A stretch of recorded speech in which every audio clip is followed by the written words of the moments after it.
वातावरण बदललं की सर्दी, खोकला, छातीमध्ये कफ साठणं, ताप येणं या समस्या बऱ्याच व्यक्तींना जाणवतात. लहान मुलं असतील, वृद्ध व्यक्ती असतील, तर असे कुठलेही साथीचे आजार जर तुम्हाला झालेले असतील, वातावरण बदललं का तुम्ही जर सतत आजारी पडत असाल, तर हे 1 कप जर दूध तुम्ही घेतलं, तर अगदी 20 मिनिटामध्ये तुम्हाला अत्यंत चांगलं वाटेल. तुमचा आजार जो आहे तो निघून जाईल.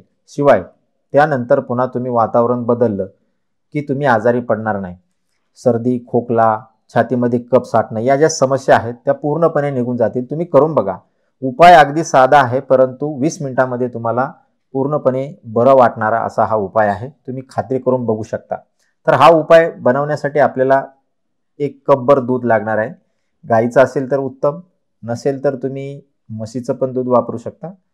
कुठलंही दूध वापरू शकता. तर 1 कप दूध आपल्याला घ्यायचं आहे. ते उकळायला ठेवायचं आहे आणि त्याच्यामध्ये आपल्या घरामधला अत्यंत सहजरित्या उपलब्ध होणारा एक घटक आपल्याला लागणार आहे. तर 1 कप दुधासाठी साधारणतः आपल्याला लसूण पाकळ्या ज्या वापरायच्या आहेत, त्या 4 लसूण पाकळ्या वापरायच्या आहेत.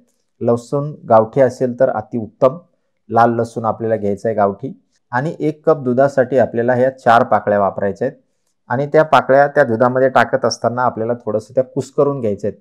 त्याला थोडंसं मोडून घ्यायचं आहे. तुम्ही कुटून सुद्धा टाकू शकता. तर अशा पद्धतीनं ते दुधामध्ये टाकायचं आहे आणि दुसरा अजून एक घटक आपल्या या दुधामध्ये टाकायचा आहे, तो म्हणजे ओवा.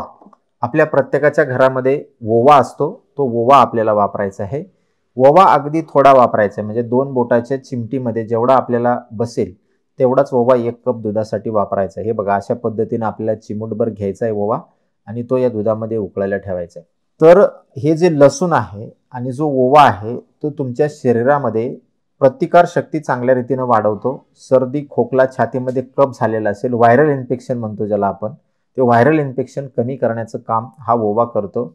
अगदी हे कुठल्याही प्रकारच्या अँटिबायोटिकपेक्षा खूप चांगल्या रीतीनं काम करतं आणि सहजरित्या आपल्याला नैसर्गिकरित्या घरी बनवता येतं. तुम्ही करून बघा आणि याला चांगल्या रीतीनं उकळून घ्यायचं आहे दुधाला. साधारणतः 2-3 मिनिटं चांगल्या रीतीनं त्या ओव्याचा आणि लसणाचा अर्क त्या दुधामध्ये मिक्स झाला पाहिजे.